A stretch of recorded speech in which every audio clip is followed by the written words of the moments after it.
In celebration of Resident Evil's 25th anniversary and the upcoming launch of Resident Evil Village, Capcom have unleashed a massive blowout of information on all things Resident Evil, with most of the focus being on Village. New details on the gameplay, story, its launch, and more have come to light, and here we're going to round up the biggest talking points that you should know about. So without further ado, let's get started. Story details. While the focus of the recent showcase of RE Village was very much on gameplay, there was plenty of bits and pieces about the story scattered throughout. For instance, we know now that the reason Ethan Winters is heading up to the Wintry Village and Gothic Castle that will serve as the game's setting is to rescue his kidnapped daughter. And based on some glimpses shown in the trailer, it seems it was Chris Redfield who was responsible for that kidnapping. Villains. Brief details on the antagonists can also be parsed from what Capcom have shown of RE Village. It still remains to be seen how exactly Chris will fit into the whole thing, but it definitely seems like a cabal of vampiric ladies is pulling the strings here. The tall vampire lady who has caught the fancy of the RE fanbase is named Lady Dimitrescu, who has a small group of manhunting and bug-summoning witches by her side, who are also her daughters. And she herself seems to be acting on the orders of someone higher up in the chain of command that she calls Mother Miranda. Setting. Resident Evil Village is definitely going for some classic RE4 vibes in more ways than one, and that's abundantly evident in its setting as well. We've known about the snowy village that Ethan's nightmarish adventure will start off in for a while, and brief details on the castle have also been available, but Capcom have now shown the latter in much greater detail. The castle looks like a large environment ripe for exploration and some proper gothic horror scares, complete with a dungeon and torture chambers, and of course, classic RE puzzles.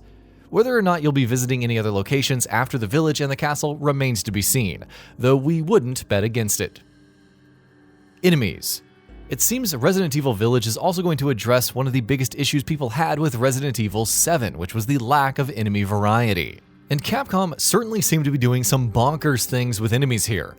We've seen werewolf-like monstrosities in previous trailers, and now Capcom have shown a lot more on top of that. There are shambling zombies, many of whom seem to be wielding weapons like giant swords.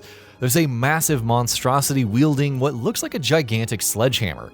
There are those aforementioned witches who can transform into and perhaps even summon swarms of bugs. It definitely seems like there will be plenty of horrors to go up against in this game, many of whom will demand different strategies. Melee combat.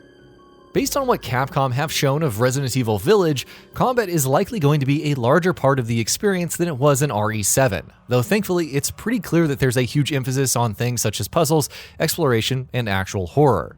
One part of combat that's seeing some improvements is the melee side of things. Guarding and blocking were a thing in Resident Evil 7 as well, but it looks like it's going to have a bigger role to play in Village. Something that Ethan will now be able to do that he couldn't in RE7 is pushing enemies away with a kick, which should be a useful crowd control mechanic. Based on what was shown in the recent gameplay though, it doesn't seem like this is something Ethan can do whenever he wants, and most likely you'll only be able to push enemies away as a follow-up after having blocked attacks. Inventory. Capcom have already shown some gameplay snippets as early as last year that made it clear that inventory management in Resident Evil Village would look a little different from your typical RE experience, and now they've gone ahead and revealed more details on that.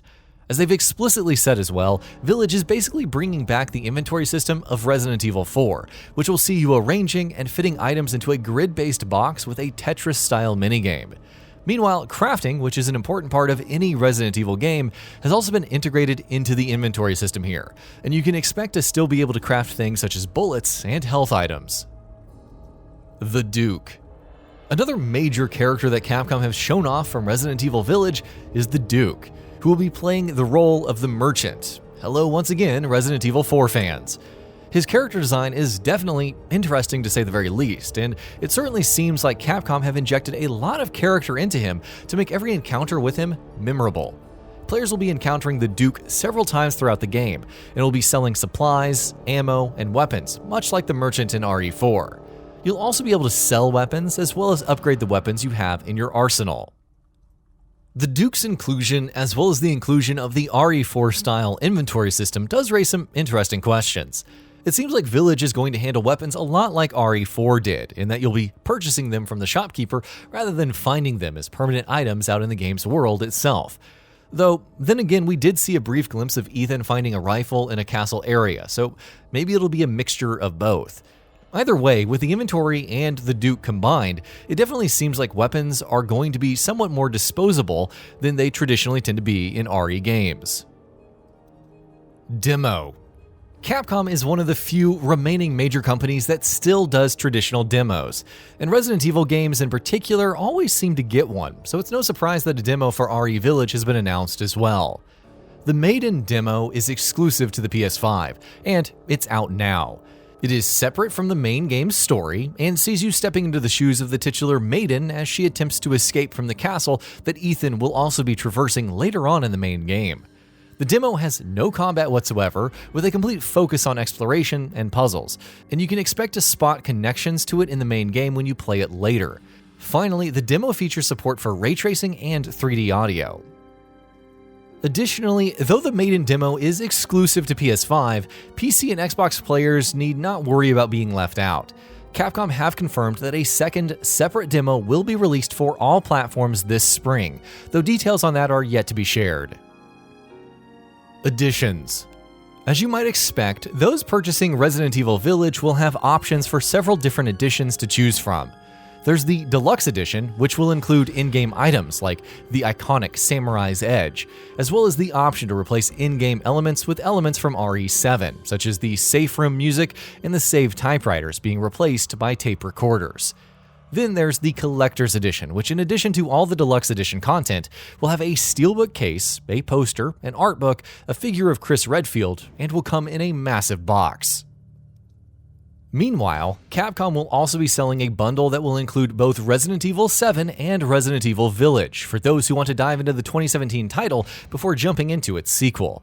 Finally, anyone who purchases Resident Evil Village, regardless of which edition you're getting, will also get free access to the recently announced multiplayer title, Resident Evil Reverse.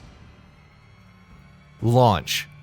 One of the most crucial pieces of info coming out of the Resident Evil showcase was, of course, RE Village's release date. So, when exactly is it launching? Well, there isn't long left. Resident Evil Village is out on May 7th.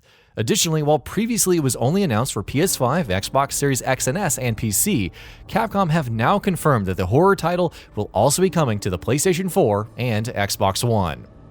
And that about does it for this video. If you enjoyed what you watched and want to see more from Gaming Bolt, you can always hit that subscribe button and turn on the bell icon next to it. That way you will never miss any of our videos.